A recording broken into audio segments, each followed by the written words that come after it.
자, 이번 시간에는 그 전산회계 1급 특별회차 문제예요. 지난 8월 7일 날 시행된 거고, 지금 세무사회에서는 전산회계 1급 시험을 두 개로 나눠서 지금 시험 보고 있죠. 원래 정시에 대한 거, 그 다음에 이렇게 특별회차를 해서 매번 시험 볼 때마다 다른 과목들은, 그 다른 급수들은 한 번만 보면 되는데, 전산 회계 1급 신청하는 그 응시자들이 꽤 많은 것 같아요. 그러니까 이렇게 나누어서 지금 시험을 시행하고 있어요. 그래서 지난 시간에는 97회 정시에 시험 문제를 풀어드렸었고, 오늘은 똑같이 97회 특별회차로 시행된 시험을 풀어드려 볼게요. 여러분 난이도를 한번 비교해 볼 때 지난번 거하고 그다음에 이번 특별회차하고 어떤 비교 차이가 있는지 한번 비교해 보시면 되겠다는 얘기. 자, 얘는 옆에다 갖다 놓고요. 자, 1번 문제부터 봅시다. 다음 중 회계의 기본 가정에 대한 설명으로 틀린 걸 찾으라 했는데, 일단 여기 기본 가정이 뭔지 알아야 되죠. 여기 기본 가정. 다른 말로는 전제 조건이라는 용어도 썼었어요. 전제 조건. 얘가 뭐에 대한 기본 가정이고 뭐에 대한 전제 조건이라는 걸 뜻하는 거예요. 예, 재무 제표를 작성할 때 전제 조건이라는 뜻이고, 재무 제표를 작성하기 위한 기본 가정이라는 거, 이것 때문에 재무 제표가 우리가 지금 사용하는 것처럼 그렇게 만들어질 수 있다는 뜻이에요. 그래서 제가 이거 설명해 드릴 때 기본 가정은 첫 번째는 기업 실체라고 했었죠. 기업 실체라는 여러분들한테 제가 그냥 법인이라고 기억하시면 돼요 라고 했었죠. 기업은 소유주와 분리되어 있었죠. 왜? 법인은 법으로 인격이 부여된 것이고, 그 다음에 거기에 소유주들은 개인이죠. 그러니까 법인과 개인은 엄연히 분리되어 있어요. 그래서 기업 실체가 첫 번째였었고, 두 번째로는 계속 기업이라고 했었죠. 계속 기업. 계속 기업이 존재한다는, 즉 계속 사업을 중단한다거나 청산할 계획이 없다면 이 회사는 작년도에 있었던 것처럼 올해 있었던 것처럼 내년도 계속 존속한다는 그런 기본 가정이에요. 예를 들어서 이 계속 기업의 가정이 있기 때문에 우리 건물이라든지 무형자산 같은 그 유형자산과 무형자산에 대한 상각이 있죠. 상각을 17년, 20년 그렇게 오랫동안 상각을 할 수 있는 거예요. 내일 모레 망할지 모르는 회사한테 그 자산을 사갖고서 상각을 할 수가 있겠어요? 그 오랜 기간 동안 못하죠. 그 할 수 있는 근거가 뭐라고요? 이런 계속 기업의 전제 조건이 있기 때문에, 기본 가정이 있기 때문에 가능한 겁니다라고 얘기해 드리는 거고, 세 번째는 뭐가 있었냐면 기간별 보고라 했었죠. 이 기간별 보고에 가정이 있기 때문에 회사의 기업의 회계 연도는 1년을 초과할 수 있다 없다. 그래서 1년을 초과할 수 없다고 지금 이렇게 얘기가 나온 거예요. 아시겠죠? 그럼 여기 관련된 걸 한번 문제를 볼게요. 보기 1번은 계속 기업의 가정이란 기업 실체는 그 목적과 의무를 이행하기에 충분할 정도로 장기간 종속한다고 가정하는 거. 이렇게 개정들을 한번 내용들을 정리해 주시면 돼요. 다음번에 시험 문제 나올 때도 요 용어들 뭐죠? 이게 뭐야? 문장. 자꾸 문제라 그래. 문제가 똑같이 이렇게 설명이 될 거예요. 자, 그 다음에 기간별 보고의 가정이란 기업 실체의 존속 기간을 일정 기간 단위로 분할, 각 기간별 재무제표를 작성하는 거 말한다. 여기 세 번째 거에 해당되는 거죠. 그 다음에 세 번째, 기업 실체의 가정이라는 것은 근본적인 이유는 소유주가 투자의 결과로서 당해 기업 실체에 대해 갖고 있는 청구권의 크기와 그 변동을 적절히 측정하기 위함이며, 소유주와 별도로 소유주와는 별도의 회계 단위로서 기업 실체를 인정하는 것이다. 중간에 못 알아듣는 말은 많이 있지만은 키워드는 뭐예요? 소유주와 별도라고 되어 있죠. 이게 키워드인 거예요. 그래서 여기 세 가지의 그 내용들을 1, 2, 3 얘네들이 정확히 설명하고 있으니까 이렇게 한번 읽어두고서 요 세 가지가 적용되면 이렇게 설명이 되는 거구나 보이시면 될 것 같고요. 그 다음에 4번 발생주의 회계는 발생 기준에 따라 수익과 비용을 인식하는 것이다 라고 되어 있고요. 재무상태표, 손익계산서, 자본변동표, 현금흐름표 모두 발생 기준에 따라 작성한다. 우리 재무제표 5가지 있었죠. 재무제표 기억하죠? 그 중에서 다 발생주의에 의해서 기록되는데 발생주의에 의해서 기록되는 게 아닌 거 하나 있다 그랬어요. 뭐였었죠? 현금주의에 의해서 작성하는 게 바로 현금 흐름표라고 했었죠. 그럼 여기서 뭐가 틀린 거예요? 여기 현금 흐름표도 들어가 있죠. 그래서 얘는 뭐에 따라서 작성된다고요? 현금 흐름표는 현금주의에 의해서 작성되는 거예요. 되셨나요? 됐어요. 그래서 답은 4번이 좀 틀린 것으로 되어 있고요. 그 다음에 2번 문제를 보시게 되면 재고자산의 평가 방법에 대한 설명으로 옳지도 않은 걸 찾으라 그러죠. 그죠? 그럼 우선 재고자산의 평가 방법에 뭐가 있는지를 갖다가 해봐야 되겠죠. 복습하는 거예요. 재고자산의 평가 방법은 여기 어디다 쓸까요? 여기 보이게 재고자산 평가 방법은 기말재고는 수량을 먼저 평가하는 게 있었죠. 그 다음에 또 뭐 평가해야 돼요? 단가를 평가하는 방법이 있었죠. 그래서 여기 수량을 평가하는 방법에는 우선 한 건 띄어야 되려나? 계속 기록법도 있었고 그 다음에 실지 재고 조사법도 있었고 두 개 다 합쳐진 혼합법 이렇게 했었죠. 이것도 재고 자산을 결정하는 방법 중에 하나고 이번에는 단가를 결정하는 방법에는 단가 결정 방법에는 여기 선이 처음에 제일 이상적인 방법이 뭐라 그랬었냐면 개별법이라 그랬었죠. 개별법. 그렇지만 얘는 여기 구축하는데 돈 많이 들어간다 그랬죠. 그래서 개별법은 이상적인 방법이긴 하지만 전국망을 갖고 있는 유통회사에서 주로 많이 사용한다 그랬었어요. 그 다음에 일반 기업은 선입 선출법, 그 다음에 이동 평균법, 그 다음에 총 평균법, 그 다음에 후입 선출법 이런 방법을 사용한다고 얘기를 해드렸답니다. 그죠? 자, 여기 밑에 나와 있는 선입선출법부터 후입선출법까지는 전제 조건이 물가는 상승한다는 전제 조건이라고도 얘기해 드렸었죠. 그 다음에 여기 단가를 결정하는 방법 중에서 기말재고가 가장 크게 계산되는 방법은 선입선출법이라고 했던 거 기억나시죠? 반면에 후입선출법은 기말재고가 가장 적죠. 그 다음에 반대로 얘기해서 매출원가가 제일 크게 계산되는 방법은 후입선출법일 것이고 그 다음에 매출원가가 제일 적게 계산되는 방법은 선입선출법이겠죠. 그래서 연습 지난번에 해봤었어요. 자, 이런 걸 기준으로 해서 설명 어떤 걸 또 문제를 냈는지 한번 읽어볼게요.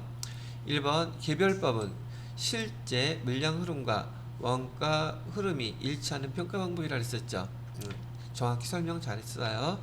그 다음에 2번에 선입선출법은 적용 시 기말재고는 최근에 구입한 상품의 원가로 구성된다.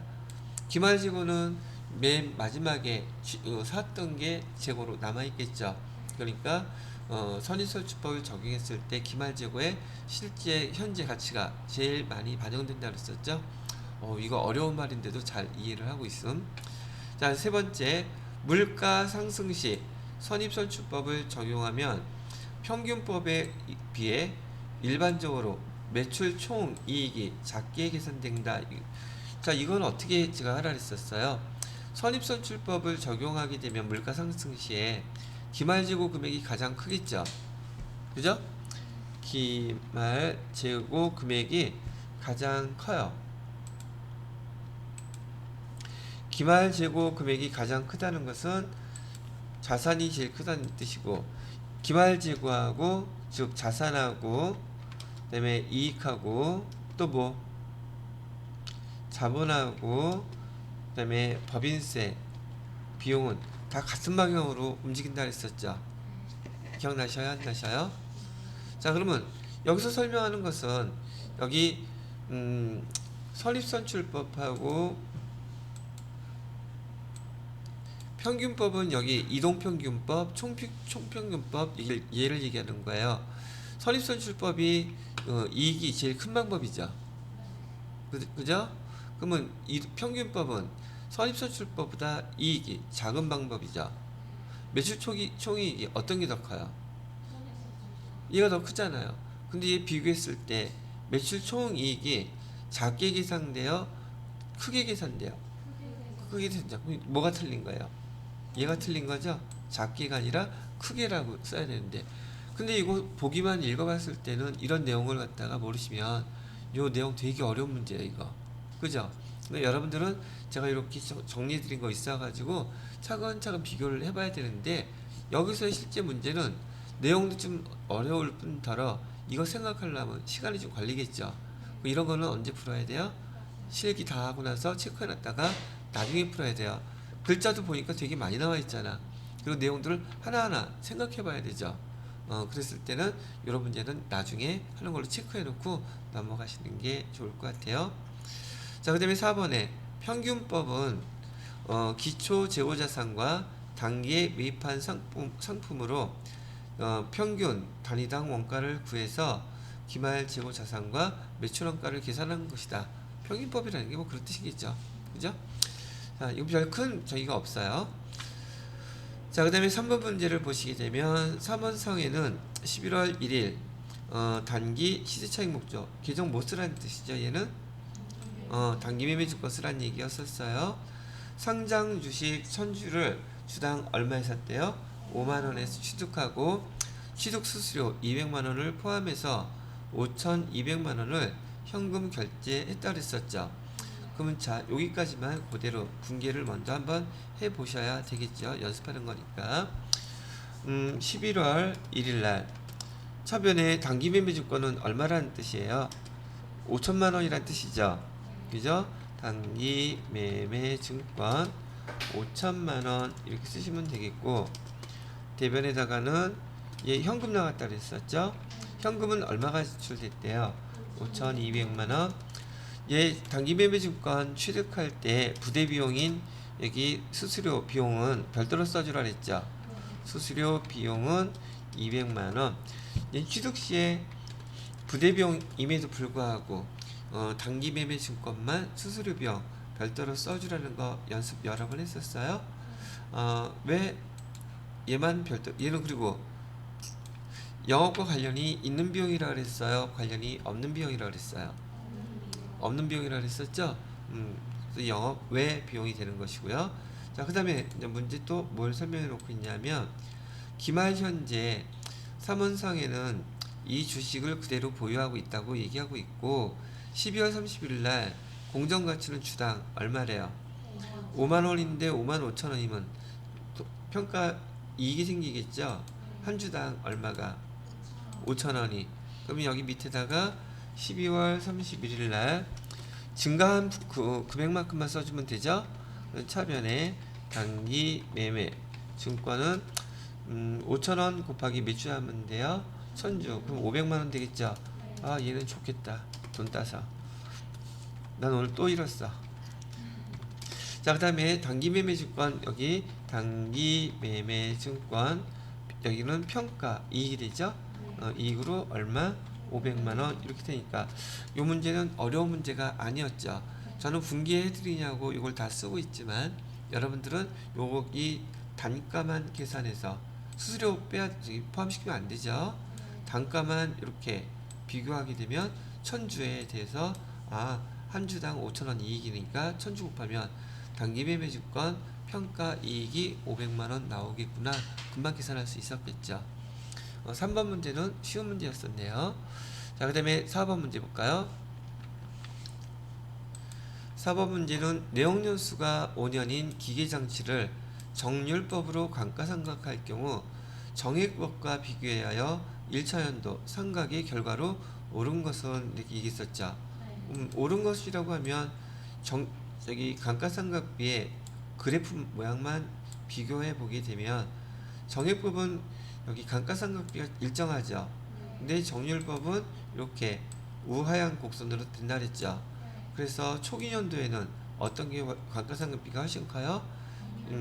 정률법. 그리고 또 가속상각법이라고 해서 정률법, 연수학계법, 생산량 비례법 이 세 가지는 다 통틀어서 가속상각법이라고 불러요.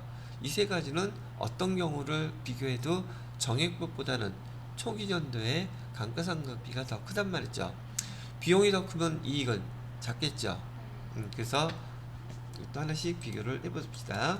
1번 단기 순이익이 작고 유형자산의 장부가액도 작게 표시된다. 지금 감가상각비가 크게 되면 감가상각 누계액도 크게 계산되죠. 그러니까 비용이 크게 되는 정률법으로 하게 되면 단기순이익 당연히 작아지겠죠. 유형자산의 장부가액도 작게 표시되겠죠. 이해되셨어요? 그러면 여기서 옳은 것은 1번이 답이네요. 뭐. 그죠? 그럼 2번은 뭐가 틀렸나? 단기순이익 작고 장부가액 말이 안 되죠? 나머지는 단기순이익 크고 클 수가 없죠. 이거 말뜻 이해되셨습니까, 다들? 오케이. 이것도 금방 맞출 수 있는 문제였죠. 자, 5번 문제는 무형자산 문제네요. 무형자산과 관련된 내용인데 틀린 걸 찾아보래요. 무형자산을 창출하기 위한 내부 프로젝트의 연구 단계와 개발 단계로 구분할 수 없는 경우, 보통 무형자산을 창출하기 위한 이 활동이 있잖아요. 크게 연구활동과 그다음에 개발활동으로 나눠요. 근데 연구활동에서 발생한 비용들은 연구만 한 거기 때문에 결실이 없어요. 즉 미래에 자산을 갖다가 유입할 수 있는 게 아직 없단 말이죠. 그렇기 때문에 연구 단계에서 발생한 그 비용들 쓴 것들은요 무조건 다 비용 처리합니다. 그 비용도 환관비예요. 오케이? 근데 개발 단계에서 발생한 그 비용들은 얘는 개발비라고 하는 무형자산으로 저기 처리하시면 되는 게 원칙이에요. 그런데 지금 여기서 구분할 수 있다 없다? 구분할 수 없다 그랬죠? 구분할 수 없을 때는 무조건 비용 처리예요.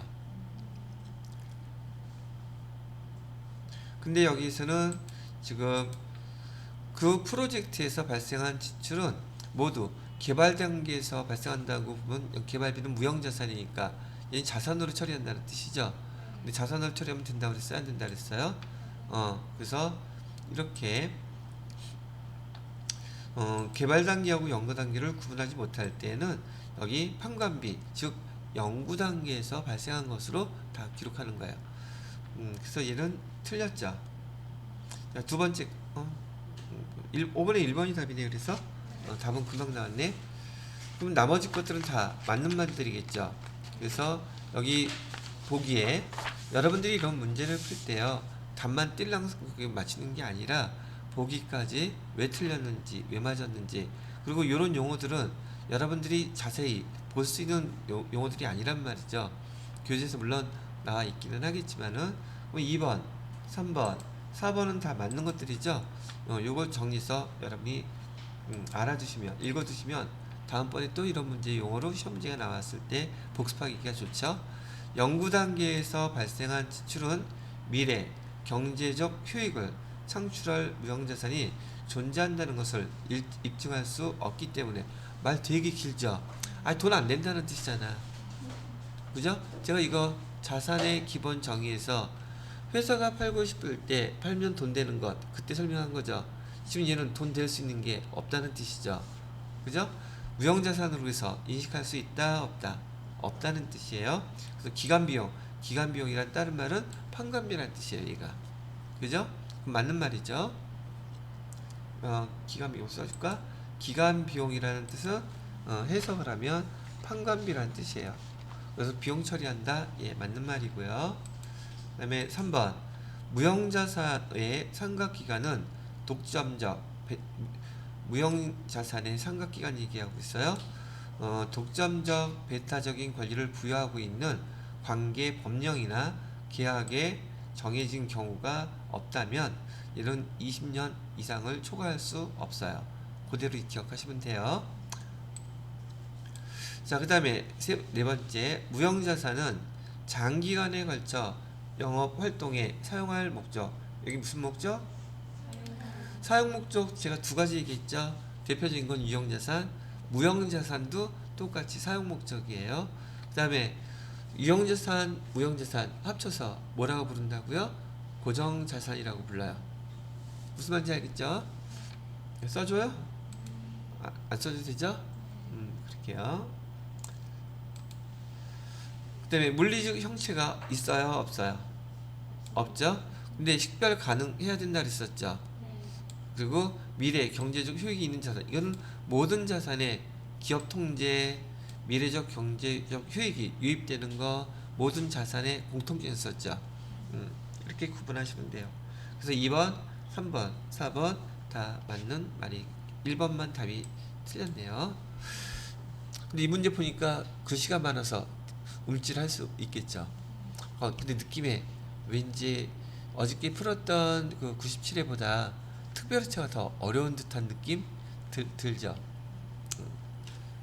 자, 6번 문제도 한번 볼게요. 6번 문제는 2020년 10월 31일 미국에 있는 땡땡 회사의 제품, 상품 1000달러 외상으로 수출했대요.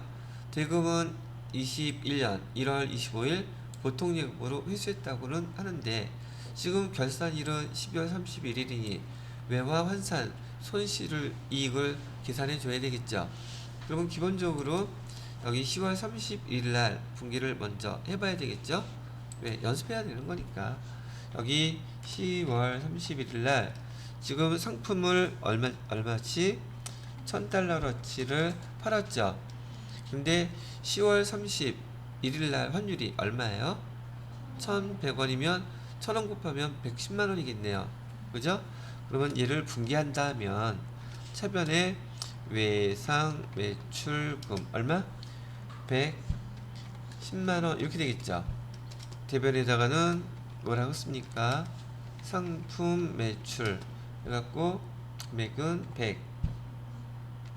110만원 이렇게 해놨겠죠.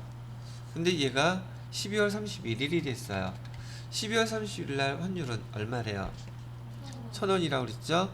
여기도 달러는 똑같이 1000달러였을 텐데 환율이 1000원이었으니 지금 환율로 따지게 되면 제가 요 외화 거래는 환율로 계산하는 게 훨씬 빠르다고 제가 해드렸던 거 기억나요? 여기는 환율이 얼마였었는데 1100원이었죠. 근데 얘는 외상 매출금이니까 우리가 돈 받아야 될 거예요. 그래서 계산할 때 1100원을 받을 게 있었는데 지금 여기 12월 말에 얼마로 가격이 떨어졌어요? 1000원. 그럼 나는 100원 손해보는 거죠. 그럼 얘는 외화 환산 손실이 되죠. 긴 거 쓰라 그랬잖아. 그죠? 그러면 100원이라는 거 알았으면 100원 곱하기 1000달러 해주면 되죠. 그러면 금액이 나오잖아. 여기 차변에 외화 환산 손실로 얼마? 10만원 이렇게 하면 되겠고 대변에다가는 외상 매출금이 더 줄어든 거죠. 그래서 외상 매출금을 얼마? 10만원 이렇게 줄이면 얘 보통 뭐죠?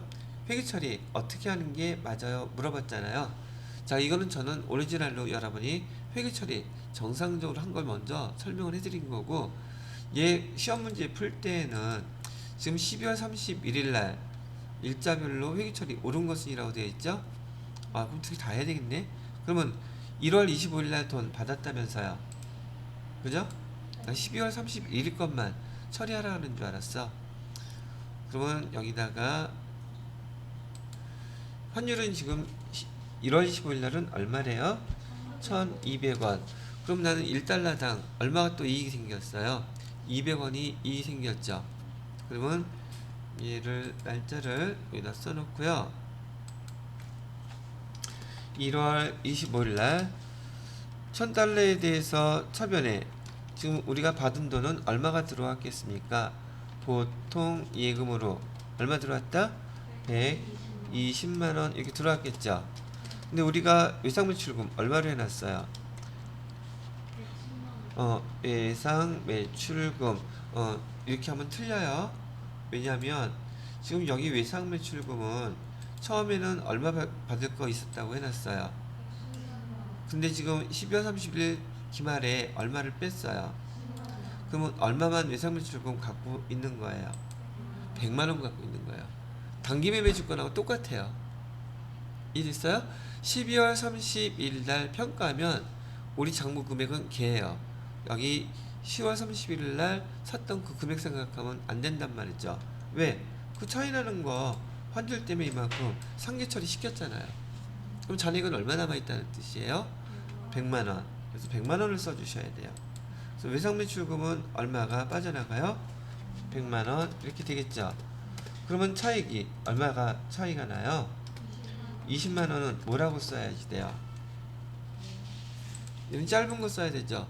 실제로 돈을 받고 그 환율 때문에 차이가 생겼으니까 외환 차익이라고 써요. 뭐라고 쓴다고요? 외환 차익. 자, 그럼 여기 이제 분기된 거 보고서 맞춰보시면 되겠죠. 2020년 12월 31일 기말에는 여기 요거하고 똑같아야 되죠. 차변에 외화, 환산 손실, 얘는 아예 외화 환산이란 말 자체가 없죠. 평가할 때 기는 거니까. 그럼 여러분들은 그냥 보기에서 고를 때 1번, 2번은 무조건 제껴놔야지. 여기서 고르면 계정 자체를 아예 모르는 거죠. 그래요? 안 그래요? 그 다음에 1월 25일 날은 실제로 돈이 지급되는 과정에서 환율 차이가 난 거죠. 여기서 외화 환산 손실 이런 거 쓰일 수가 있어요? 없어요? 그럼 답은 몇 번이야? 답은 금방 계정만 여러분이 구분할 줄 알면 돈 계산하지 않더라도 답은 금방 할 수 있는 것들이었어요. 지금 저처럼 이렇게 일일이 다 여기 회계 처리할 필요 있어요? 없어요? 문제를 맞출 때에는 이렇게 회계 처리할 필요 없어요. 회계 처리돼 있는 거 보고서 뭐가 틀렸는지만 계속 여기 체크해봐도 금방 알 수 있으니까요. 그럼 1월 25일 날 보통 예금에 120만 원 들어온 거 맞고 외상매출금은 100만 원 빠져나갔고 계정은 외환 차익 써야 된다. 그럼 요 문제 하나 가지고 환율과 관련된 계정 외화 환산 손익이 어떤 계정이고 그다음에 외환 차손 계정이 차익 계정이 어떤 건지 구분할 수 있죠. 별표 문제에다가 별표 해놓고요. 여러분들은 세무 2급까지 줄기차게 계속 배우셔야 될 건지라 요 문제가 좀 난이도가 있다 싶으신 분은 매일 한 번씩 며칠만 천천히 이 문제 보고 분개를 갖다 해보시면 돼요. 뭘 따라서 분개해야 돼요? 보기 찾는 게 아니라 제가 세 가지 다 써드렸죠. 요 분개 연습 해보시면 돼요. 아시겠어요? 자, 됐고 그 다음에 이번에는 7번 문제 7번 문제는 사채에 대한 설명으로 틀린 걸 찾아보래요. 사채, 인쇄비, 수수료 사채 발행할 때는 이런 비용들이 발생할 거거든요. 근데 얘는 별도의 수수료 비용 우리 지난번에 썼어요? 안 썼어요?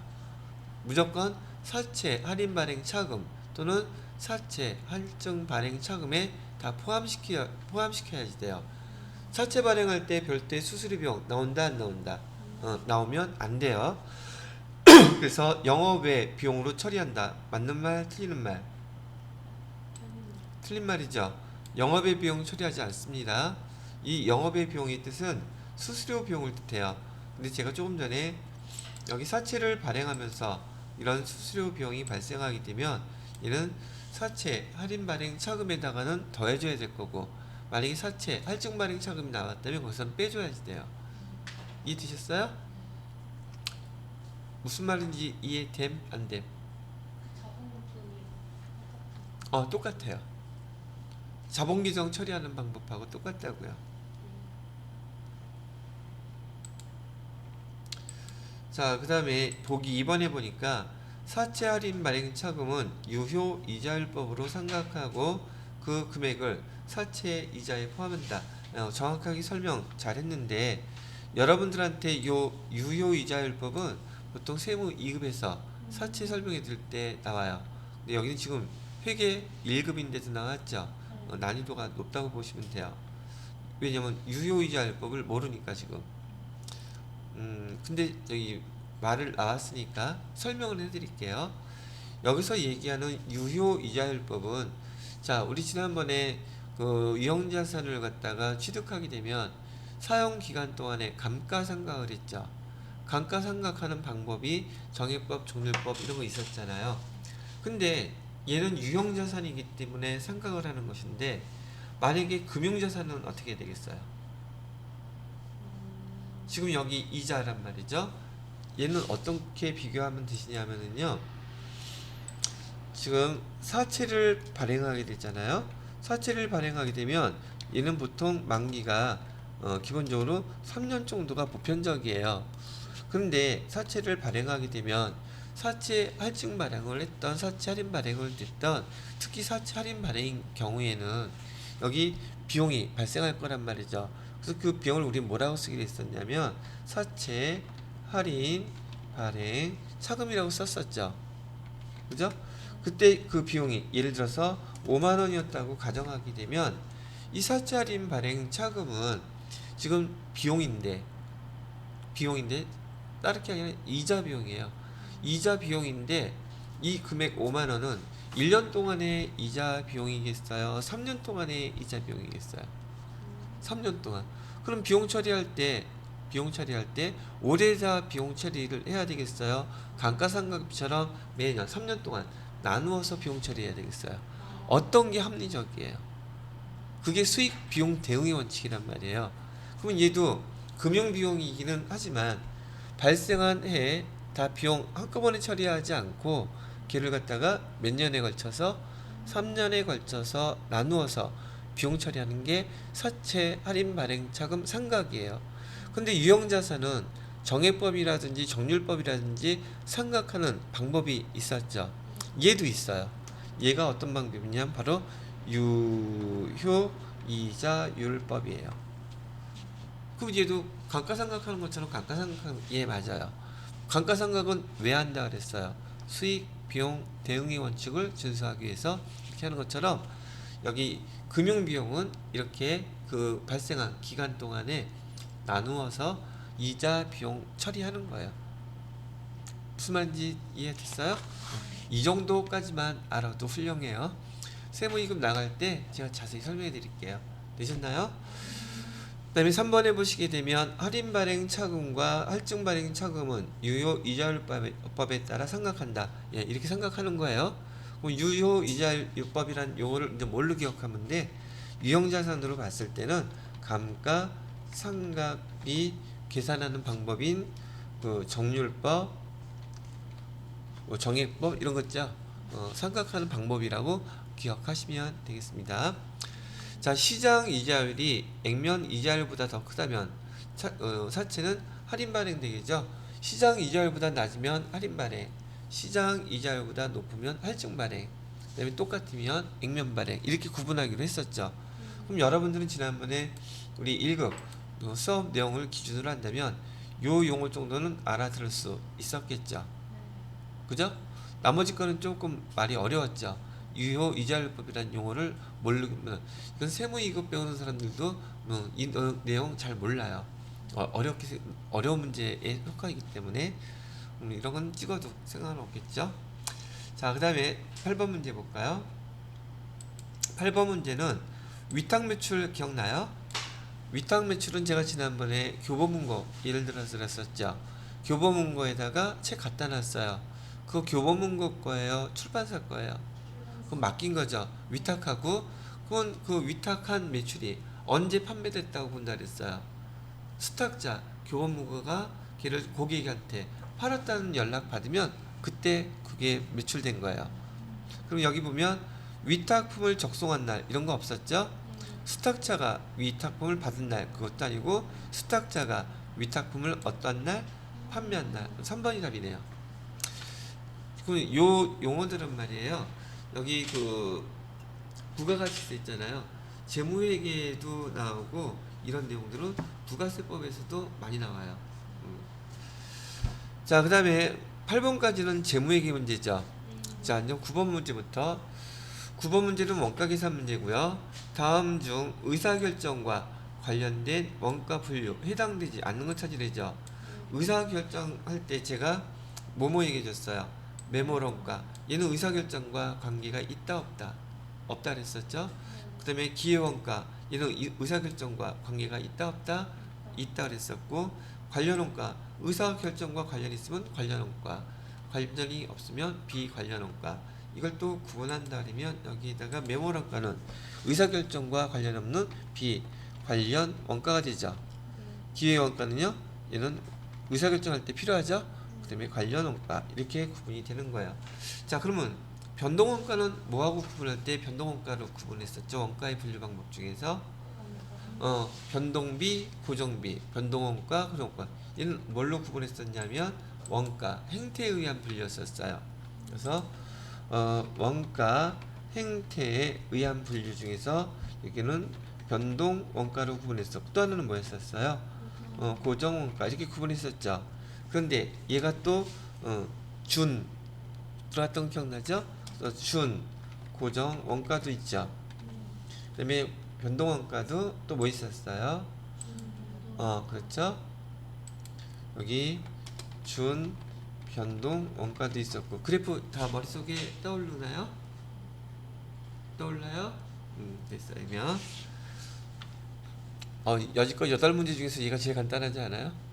원가 계산은 여러분들한테 자격증을 따게끔 해주는 아주 효자 종목이에요. 자, 그 다음에 10번 문제 볼까요? 단기 제품 제조원가. 단기 제품 제조원가 딱 보는 순간 제공품 계정에서 맨 마지막에 있는 거죠. 오른쪽에서 매출원가처럼 그거 계산해야 되는데, 주어진 자료를 보아하니 주어진 자료가 원재료도 있고 기초 제품 제공품 별거 다 나와 있죠. 그럼 제가 이거 계산할 때 연습하시면서 항상 표 그려놓고 해야지 정확하게 계산할 수 있다고 얘기했던 거 기억나시죠? 그려놓고 하세요.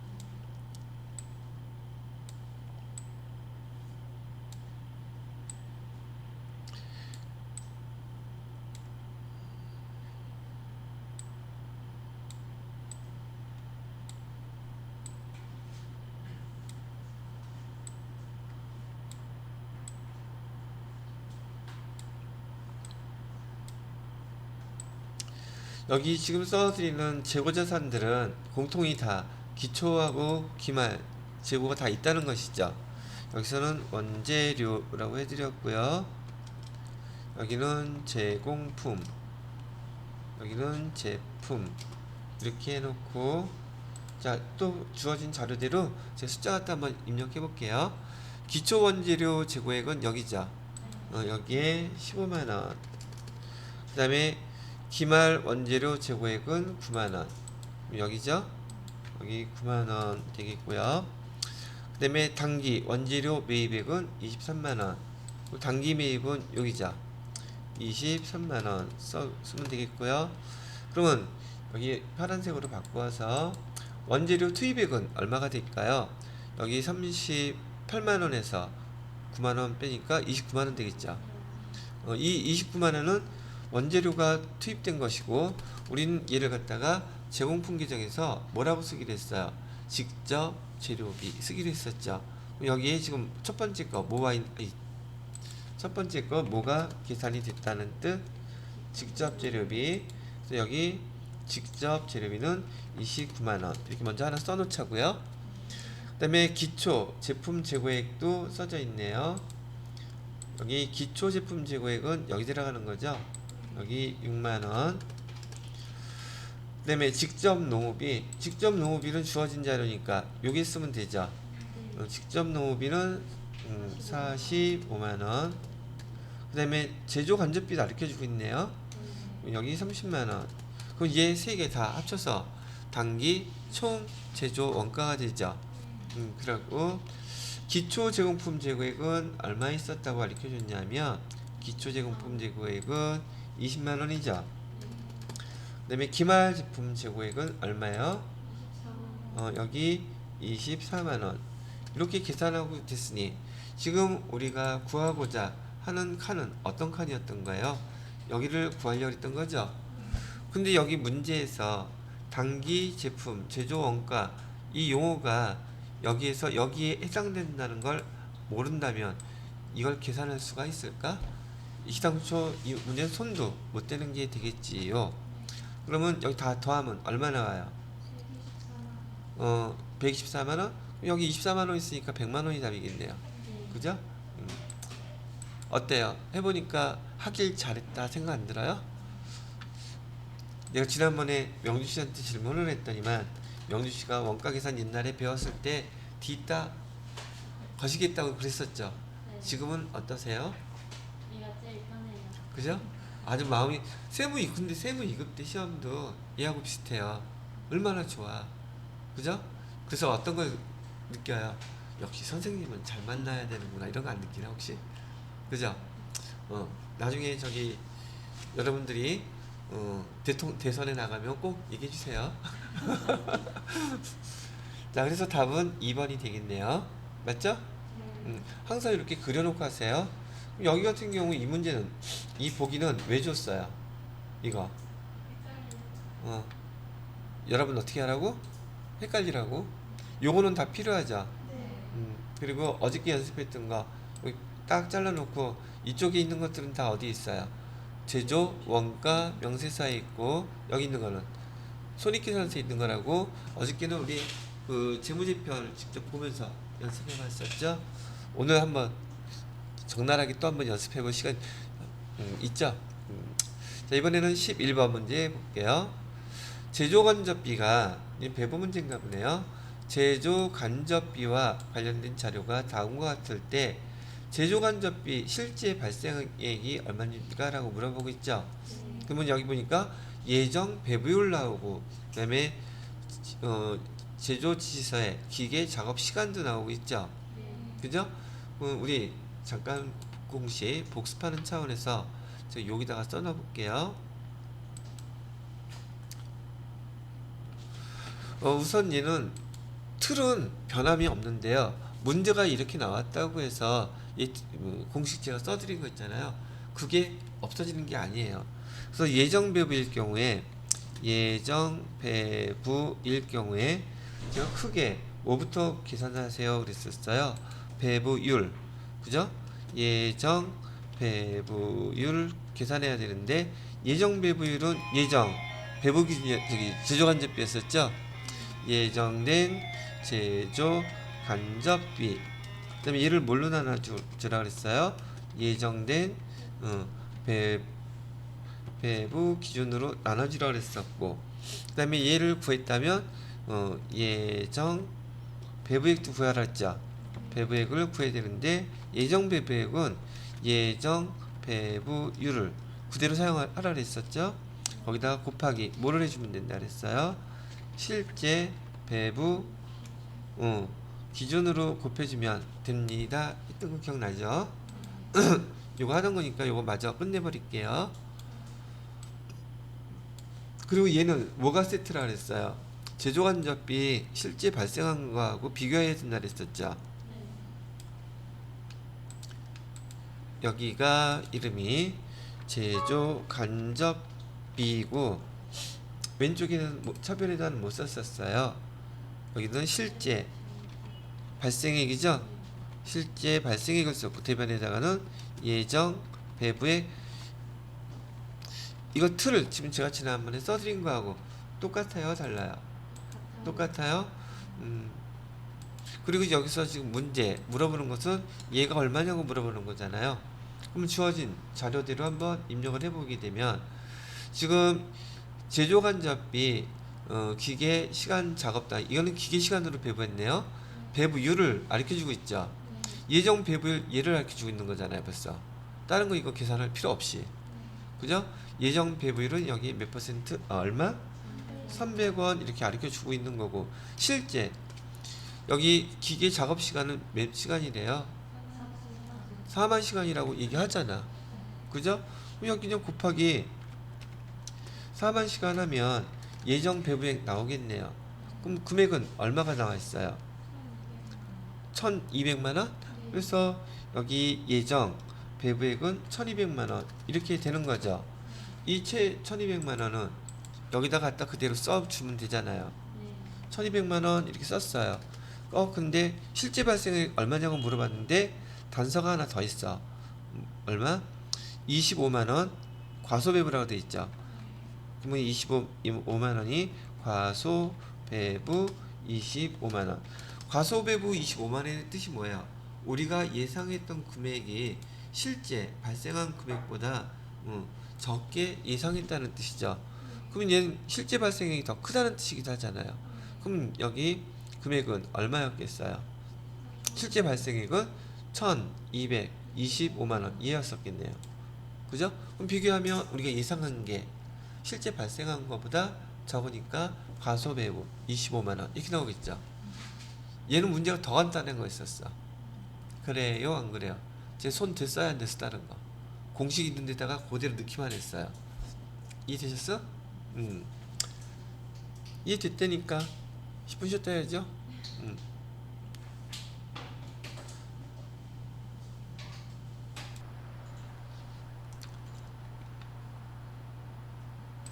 자, 이번에는 12번 문제네요. 12번 문제는 원가계산 마지막 문제죠.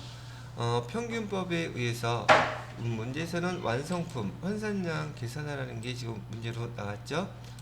자, 완성품 환산량 계산할 때는 이렇게 우리 제공품 계정을 갖다가 그려놓고 계산하는 게 빠르겠죠. 아니 정확하게 해야 되는 거니까 어려워서가 아니라 여기 계정은 제공품 써주시고요. 자, 문제는 완성품 환산량을 계산해야 되는데 기초 제공품은 400개래요. 여기다가 400개. 그다음에 완성도는 60% 이렇게 해주시고요. 그다음에 단기 착수 수량은 1000개라고 하네요. 착수 수량은 1000개 이렇게 써주시고, 그다음에 완성품은 1200개, 1200개. 그다음에 기말 제공품의 수량은 200개이고 200개. 그다음에 완성도는 40%. 이렇게 해놓은 상태에서, 자, 이게 중요한 말이죠. 재료는 공정 초기에 전량 투입된대요. 그럼 재료 평균법으로 계산하면 요 두 개 더하면 되죠. 몇 개? 1400개. 근데 문제에서 뭐 구하라 그랬어요? 재료비 구하라잖아. 구했잖아. 나처럼 이렇게 하지 않더라도 이거 암산으로도 가능할 수 있겠죠. 됐어요? 자, 이번에는 가공비는 공정 전반에 걸쳐서 균등하게 투입된다 그러면 가공비에 대한 완성품 환산량은 이 완성도 계산하라는 뜻이죠. 완성품은 무조건 포함시키고, 그러면 200개에 대해서 40%가 완성이 됐다면 환산을 하면 몇 개는 완성된 걸로 보자는 뜻이에요. 248, 80개겠네요. 그죠? 그러면 가공비에 대한 완성품 환산량을 질문했다면 답은 몇 개가 되겠어요? 1280개가 되겠죠. 이해됐음? 네. 이거 갖고 그냥 넘어가면 또 서운하잖아. 모두 해야 돼. 우리 배웠던 건 다 해봐야지. 그렇지. 그래서 옆에다 쓰면 좋겠는데 여기다 써볼게요. 지금 우리가 완성품 환산량을 계산하는데 지금 문제에서 주어진 대로 평균법, 그 다음에 평균법으로도 지금 해보는 거고요. 그 다음에 선입, 선출법으로도 한번 계산을 해본다고 하면 여기 재료비에 대한 거하고 그다음에 가공비에 대한 거 다 계산을 한다면 지금 여러분들이 계산했던 대로 완성품 환산량에 대해서 평균법으로, 선입 선출법으로, 그다음에 재료비에 대해서, 가공비에 대해서, 평균법 재료비는 여기 1200개하고 200개 더하면 되니까 1400개. 그죠? 가공비는 1400개, 아니 1200개에서 80개 더하니까 1280개. 이렇게 됐죠. 선입선출법은 어떻게 계산한다 그랬어요? 이 앞에 있는 기초제곱값만 빼주면 된다 그랬죠. 1400개에서 몇 개를 빼면 400개를 빼면 1000개가 이렇게 나오겠죠. 그다음에 가공비는요. 가공비는 240개를 빼줘야겠네. 그죠? 그러면 1000 몇 개가 나와요? 1040개가 이렇게 나오겠네. 자, 그럼 여기 가만히 봤을 때 평균부업과 선입선출법을 비교하면 선입선출법은 완성품 환산량이 평균법에 의해서 더 클 수는 절대 없겠죠. 그 대신 같을 수는 있어. 어떤 경우에? 그 회사가 올해 신규 사업을 시작했다면 여기 기초제공품이 있을까 없을까? 즉 기초제공품이 없다면 이는 똑같을 수는 있지만 대부분 선입선출법은 평균법보다 완성품 환산량이 적을 수밖에 없죠. 왜? 기초제고를 빼버리니까. 됐어요? 요것도 말로 물어볼 수 있는 문제예요. 됐어요. 그러면 이 문제 하나 가지고 여러 가지 한꺼번에 다 연습을 해봤죠. 또 혹시 모르니까 만약에요, 저기 재료가 공정 초기에 전량 투입된 게 아니라 여기 50%일 때 투입된다 그러면 50%일 때 재료가 투입된다 그러면 얘 포함시키면 안 되죠. 지난번에 한번 해봤더니 너무 쉽게 맞죠, 그지? 이 문제 제가 말씀드렸던 대로 원가 계산 문제, 계산 문제 되게 단순하게 나오죠. 뭘 단순해, 지네들이 배웠으니까 단순해진 거지. 여러분이 공부하셨기 때문에 이게 쉽게 느껴지는 것이지, 공부 안 하면 이거 되게 어려워요. 저기 나중에 시험 볼 때 점수 남는 거 서로 쉐어하기로 저기 계약서를 하나 써놓든지 해요. 지금 우리 대인 씨가 너무 통탄할 일이라고 지금 속 부글부글하지. 아니 다른 겉봐, 왜 거기 뭐지 거래처를 갖다가 빼먹었어.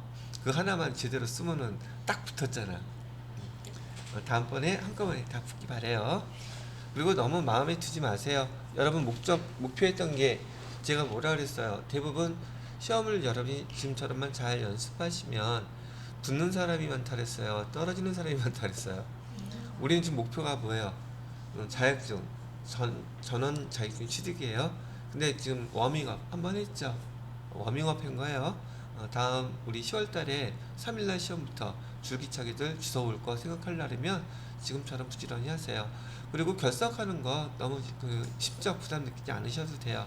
기출문제 풀 때 내가 집에서 할 수 있다면 일이 있을 땐 집에서 하셔도 괜찮아요. 아시겠죠? 어린애가 아닌데.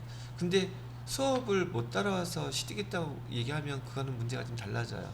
근데 여러분은 그러지 않으니까 내가 부지런히 65일 끝날 동안은 여기 최선을 다해서 자격증 따는 데 한번 노력을 해봐 주시면 좋을 것 같아요. 자, 이번엔 13번 문제부터는 부가가치세 문제예요. 부가가치세 또 뭐라고 문제가 나왔나 볼까요? 부가가치세법상 과세기간에 대한 설명이죠. 과세기간은 기본적으로 지난번에 제가 과세기간하고 사업자하고 비교해서 설명해 드린 적이 있었죠. 일단 간이과세자의 부가세 과세기간은 1월 1일부터 12월 31일까지 한 번만 한다 그랬었어요. 그 다음에 2번 사업자가 폐업을 하게 되면 폐업하는 날짜까지예요. 그죠? 그래서 2번에 보시게 되면 폐업일이 속하는 과세기간의 개시일부터 폐업일까지다. 정확하게 맞는 말이겠죠? 그 다음에 세 번째, 일반 사업자가 간이 사업자로 변경되는 경우 그 변경 이후 1월 1일부터 12월 31일까지다. 이게 틀린 말이네요. 이것도 한번 자세히 설명을 해볼게요. 그 다음에 4번도 미리 한번 해보고요. 신규 사업을 한 사람은 신규 사업 일부터 개시일부터 그 과세기간 종료일까지가 과세기간이 되겠죠. 일정한 과세기간, 즉 1기 예정 확정, 2기 예정 확정은 원래 레귤러하게 정해져 있는데 여기에 예외가 여기 폐업 사업자고요. 그다음에 신규 사업자예요. 그 날짜. 그러면 여기 일반 사업 간이과세자가 이거 말뜻 설명해 주는 거예요. 여기 처음에 사업을 시작할 때 일반 사업자로 사업자 등록증을 신청해서 일반 사업자로 사업을 계속 하다가 장사가 뒤럽게 안 돼. 왜? 코로나 때문에 문 안 닫은 것만도 다행이긴 한데 그래도 안 되면 사업하시는 분들 속상하겠죠. 그래서 이 사람이 간이 사업자로 이렇게 전환을 했어요. 근데 일반 사업자에서 간이 사업자로 전환한 시기가 예를 들어서 며칠로 하면 될까요?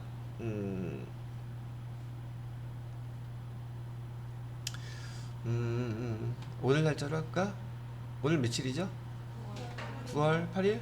자, 9월 8일 날 이 사람이 간이사업자로 신청을 했어요. 그러면 적용되는 것은 9월 달이면 지금 2기 예정 신고 기간이 속하죠. 이번 달이. 그죠? 그러면 이 일반 사업자는 7월 1일부터 언제까지는 9월 30일까지는 일반 사업자로서 신고가 돼야 된다는 얘기예요. 되셨나요? 그리고 며칠부터 10월 1일부터 12월 31일까지는 이제 뭘로 되어 있어요? 간이사업자. 이렇게 날짜가 그 달까지 구분해서 딱 끝나는 거예요. 아시겠죠? 변경 후 1월 1일 12월 이거는 부가가치세에 대해서 전혀 지식이 없는 사람들한테 적용시키기 위한 문제예요. 이렇게 변경되는 경우는 없으니까. 되셨나요?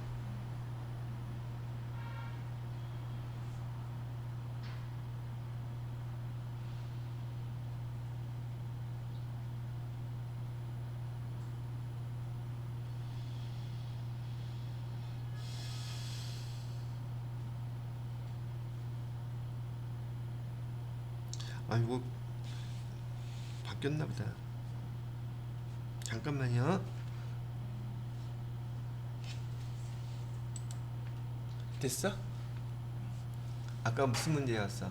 주민등록 제가 요거 잘못 설명했어요.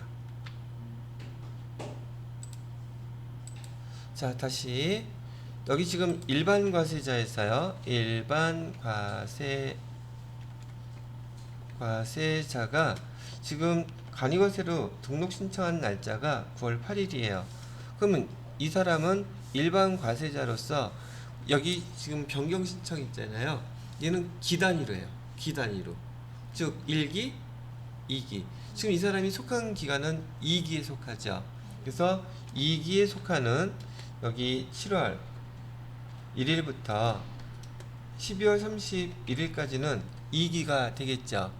2기는 일반과세자로 그냥 신고를 하고 그 다음에 간이과세자로 적용되는 시기는 간이과세자로 적용되는 시기는 내년도 1월 1일 1기부터 적용이 된다는 뜻이에요.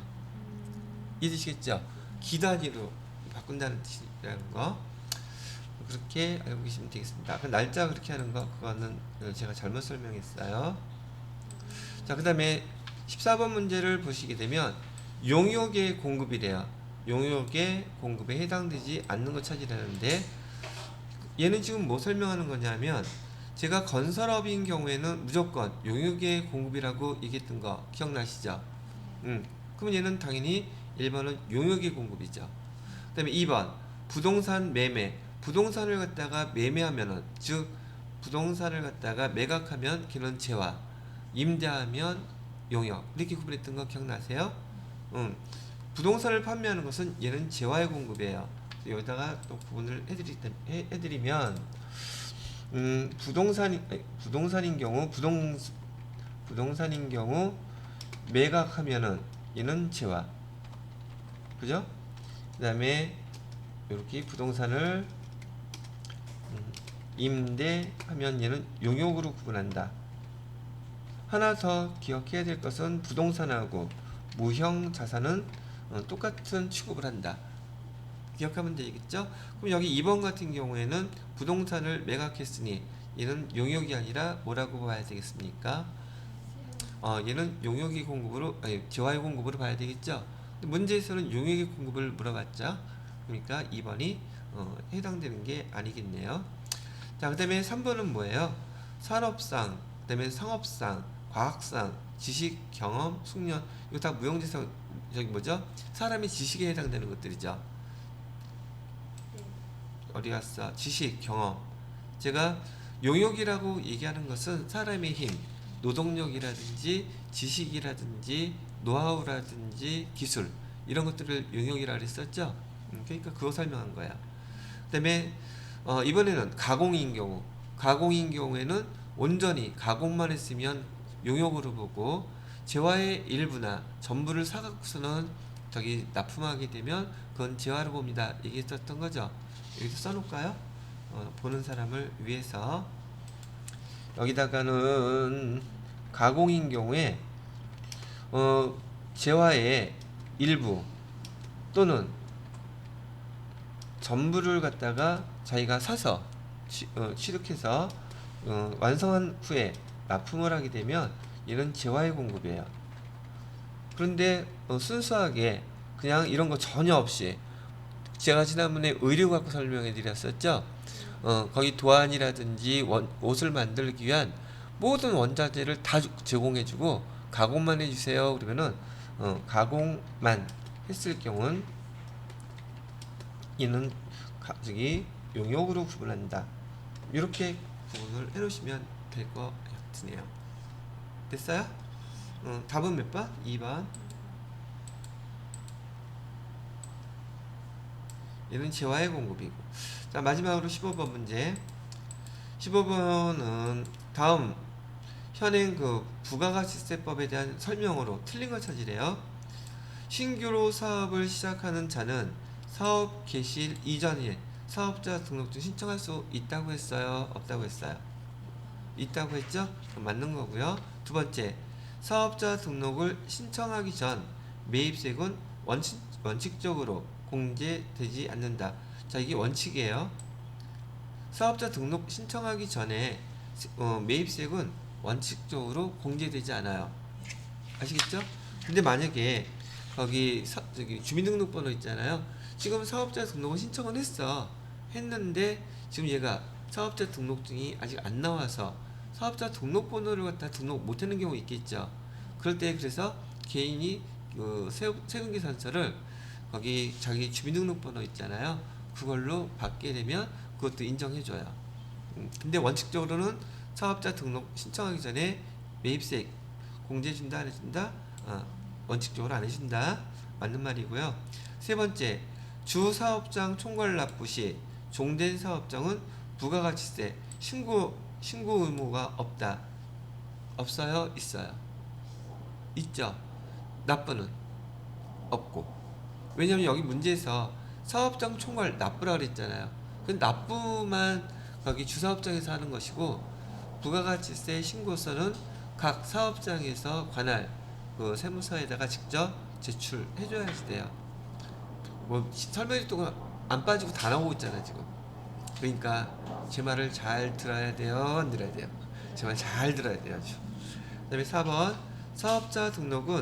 사업자 등록의 신청은 사업장 관할 세무서장이 아닌 다른 데 가서 이거 할 수 있다고 했어요, 없다고 했어요? 있다고 했어요. 있다고 했죠? 봐봐, 그것만 기억하면 딱 맞잖아. 이 어려운 문제를. 그래요, 안 그래요? 그쵸?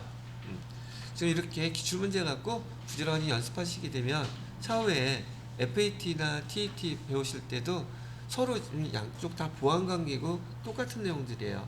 그래서 여러분이 자격증을 여러 개 다 취득하시는데 도움이 되실 거란 얘기지요. 자, 이렇게 해서 특별회차 한번 문제 풀어봤죠. 소감은?